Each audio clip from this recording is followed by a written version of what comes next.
RAB 2 Mohammadpur Bosila থেকে আমরা কয়েকটা কোম্পানি মিলে স্বাস্থ্য সেবায় নিয়োজিত বিভিন্ন প্রতিষ্ঠানে আমরা টার্গেট করে আজকে মোবাইল কোর্ট পরিচালনা করেছি। আমাদের মোবাইল কোর্ট পরিচালনায় বিজ্ঞ ম্যাজিস্ট্রেট র্যাবের সার্বক্ষণিক আমাদেরকে সহযোগিতা করেছেন। তিনি নিউরোসায়েন্স হসপিটাল পরিদর্শন সহ এখানকার যিনি পরিচালক আছেন, জয়েন্ট ডিরেক্টর, স্টাফ, নার্স এবং যারা সেবাগ্রহীতা তাদের সাথে কথা বলেছেন এবং সব কিছু পর্যবেক্ষণ সাপেক্ষে যেখানে ত্রুটি বিচ্যুতি আছে আমরা তাৎক্ষণিক সতর্ক করেছি। বিজ্ঞ ম্যাজিস্ট্রেট সতর্ক করেছেন এবং এখানে যারা দালাল শ্রেণী আছেন, যারা রোগী সেবার বিপরীতে হয়রানি করছেন মর্মে অভিযোগ আছে বলে আমরা তদন্ত সাপেক্ষে যাচাই বাছাই সাপেক্ষে আজকে সরযোগ নিয়ে অভিযান পরিচালনা করলাম।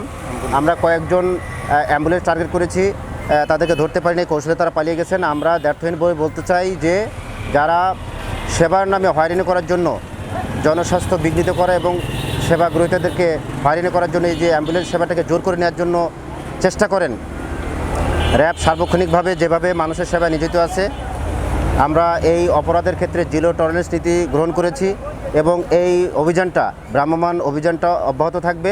আমরা নাগরিক সেবায় দৃঢ় প্রতিজ্ঞ। একই সাথে এখানে যারা অবৈধভাবে ভ্রাম্যমাণ ওষুধ বিক্রি করছেন তাদেরকে সতর্ক করা হয়েছে, জরিমানা করা হয়েছে এবং একজন ওষুধ ক্রেতা তিনি বিজ্ঞ ম্যাজিস্ট্রেটের কাছে অভিযোগ করেছেন যে তার ওষুধ কেনার ক্ষেত্রে হয়রানি করা হয়েছে, বেশি দাম নেওয়া হয়েছে, সেটাও বিজ্ঞ ম্যাজিস্ট্রেট আমলে নিয়েছেন।